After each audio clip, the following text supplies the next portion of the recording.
اگلا سوال ساتھی نے ایک پوسٹ بھیجی ہے جس کے اندر یہ ثابت کرنے کی کوشش کی گئی ہے کہ حضرت عائشہ رضی اللہ تعالیٰ عنہا کی عمر جو ہے وہ یعنی چھوٹی نہیں تھی، بلکہ جب شادی ہوئی تو 19 سال اور جب وداعی تقریباً 21 سال اس میں ثابت کرنے کی کوشش کی گئی. یہ دلائل جو دیے گئے ہیں اس میں کیا حقیقت ہے اس کی؟ بھائی دیکھیے، دلیل تو سب کے لیے موجود ہے. قرآن مجید سے شیعہ بھی اپنے لیے دلیل لیتے ہیں، اور جھوٹا نبی جو آیا تھا اس نے بھی وَبِالْآخِرَةِ هُمْ يُوقِنُونَ، حتیٰ کہ ہندو بھی قرآن مجید سے دلیل لیتے ہیں کہ ان کے یہاں تناسخ یعنی آواگمن کا جو عقیدہ ہے، تو دلیل تو ہر ایک کے لیے مل جایا کرتی ہے. ہمارے ایک استاد تھے، وہ بیان کیا کرتے تھے کہ مئو میں ایک مدرسہ دارالعلوم ہے، اس میں ایک بار ایک عقیدہ شخص آ گیا، اور جب دیکھو تب مدرسین کے ساتھ اور بچوں سے کیا ہے وہ اتنا لفڑا لیے رہا کرتا، بحث کرتا رہتا تھا.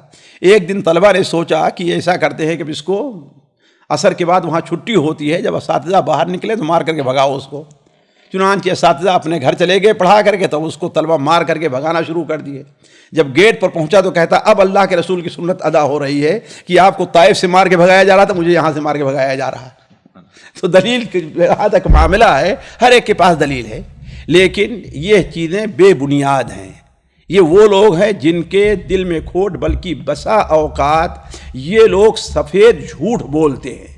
یہ لوگ عربی عبارات کو سمجھتے نہیں. اس کی ایک میں مثال دوں، بڑا لمبا موضوع ہے، اور اس پر جو ہے ہم نے جانتے حضرت عائشہ کی عمر اور تحقیق پر تحقیقی نظر کے نام سے یہ 1404 کے اندر 1403 میں 1402 میں ہم نے 1983-81 میں ایک لمبا سا مضمون نکلا تھا، جو لکھا تھا، جو چھپا تھا وہاں پر ترجمان میں. تو مجھے اس سلسلے میں تجارب ہیں اور لوگوں کی باتیں کہاں سے گھوم پھرا کر کے بیان کرتے ہیں. اس میں مثال کے طور پر ایک مثال دیتا ہوں تاکہ آپ لوگوں کو اندازہ ہو جائے، اور شاید انہوں نے لکھا بھی ہے کہ اس حدیث کو راوی روایت کرنے والے ہشام بن عروہ ہیں. ہشام بن عروہ روایت کرتے ہیں اپنے باپ عروہ سے، اور عروہ روایت کرتے ہیں حضرت عائشہ رضی اللہ تعالی عنہا سے.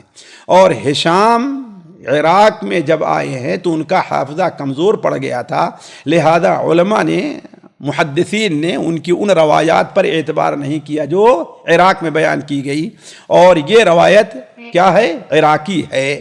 یہ بات سراسر جھوٹ ہے.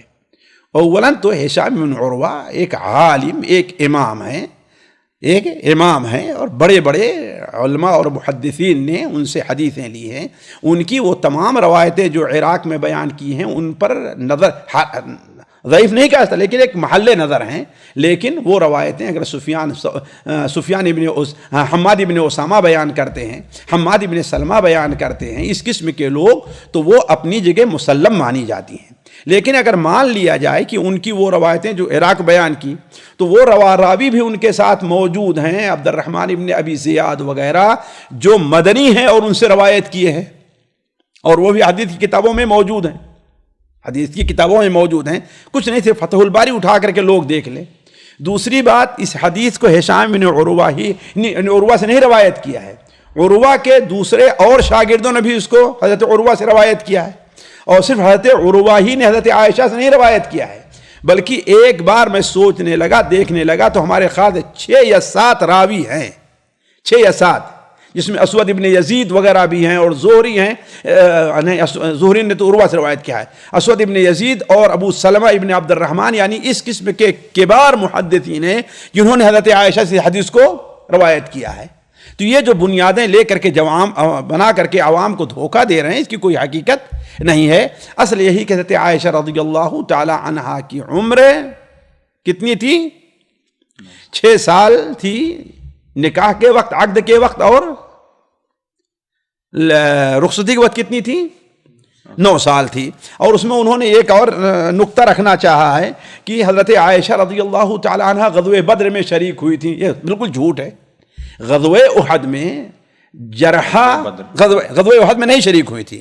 البتہ غزوہ احد کے اندر زخمیوں کو پانی پلانے کے لیے بعض پوچھتے نہ کہ اللہ کے رسول لے کر کے گئے تھے، جیسے دھوکہ دینا چاہے کہ آپ لے کر کے گئے تھے، لے کر کے نہیں گئے تھے. احد قریب ہے نا مدینہ منورہ سے. تو جب زخمی ہوئے ان کو پانی کی ضرورت تھی، تو حضرت عائشہ رضی اللہ تعالی عنہ اس عمر کی بچی جو 8 سال کی ہو، 9 سال کی ہو، 8 سال کی، وہ اس کی زیادہ ہمت نہیں کرتی ہے زخمیوں کو پانی پلانے کے لیے. تو یہ کہنا کہ ہم غزوہ بدر میں بھی شریک ہوئی تھی، یہ بات بالکل غلط ہے. جی اگر کوئی اعتراض کرتا ہے غیر مسلم تو اس کا کیا جواب دیں گے؟ بھائی دیکھیے، اولاً تو غیر مسلم اس قسم کا اعتراض اگر کریں تو اولاً تو دیکھیے تاریخی طور پر اسے ایک ثابت کیا جائے، ایک چیز۔ دوسری چیز، عرب کے ہاں یہ کوئی عیب کی بات نہیں تھی۔ عرب کے ماحول میں، جس ماحول میں یہ کچھ ہوا ہے، خالص اگر جو ہے ماحول کے نقطے نظر دیکھا جائے تو کوئی عیب کی بات نہیں تھی، بلکہ وہاں تو یہ بھی ہوا کرتا تھا کہ لوگ بسا اوقات، ہاں بھائی تمہاری جو لڑکی پیدا ہوگی اس سے میں شادی کروں، تم راضی ہو اس پر؟ ایک چیز۔ دوسری بات ہے، عائشہ اس وقت بلوغت کو پہنچ چکی تھی، شادی کو پہنچ چکی تھی، اور یہ کرنا کہ ہاں بھائی یہ نابالغ ہے، نابالغ کے ساتھ شادی، یہ بات سراسر غلط ہے۔ میرے سامنے ہندوستان کے بہت سے واقعات ہیں، کہ مشکل سے 10 سال 11 سال جس نے دیکھا ہے اپنی آنکھوں، اس نے بیان کیا ہے، وہ لڑکی زنا سے حاملہ ہو گئی، زنا سے۔ اور ظاہر بات، حامل ہونے کے لیے ضروری ہے کہ اس سے پہلے حیض آئے اور بالغ ہو، ورنہ ناممکن ہے۔ اس قسم کے کتنے واقعات لوگوں کے سامنے آتے ہیں اور پیش آتے ہیں۔ تو کہنے کا مطلب ہے کہ اولا اس ماحول میں دیکھیں جس ماحول میں تھے، دوسری چیز اس کے پیچھے کتنا اہم مقصد تھا، کتنا اہم مقصد تھا کہ حضرت عائشہ رضی اللہ تعالی عنہا کو جو علم اللہ تعالیٰ نے نبی صلی اللہ علیہ وسلم کے قریب میں رہ کر کے دینا تھا، وہ کہیں باہر سے ملتا، کہیں نہیں ملتا، اور اصل یہ مقصد تھا۔ اسی لیے عورتوں کے بہت سے مسائل ہیں، بہت سے مسائل مردوں سے متعلق ہیں، حضرت عائشہ رضی اللہ عنہا ان کے راوی ہیں۔ جی سامعین کرام، ہمارے علمی اور عوامی دروس اور سوال و جواب کی مجلسوں سے آپ خود بھی مستفید ہوں اور اپنے دوست و احباب کے ساتھ بھی شیئر کریں۔ عین ممکن ہے کہ آپ کے شیئر سے کسی کی اصلاح اور آپ کے لیے صدقہ جاریہ بن جائے۔ واٹس ایپ پر اسلامک میسج حاصل کرنے کے لیے نمبر نوٹ فرمائیں: یعقوب عزیز 00966 5089 59707۔ واٹس ایپ سوال جو آپ گروپ میں ایڈ ہونے کے لیے نمبر نوٹ فرمائیں: عبدالسلام عمری 00966 502627 622۔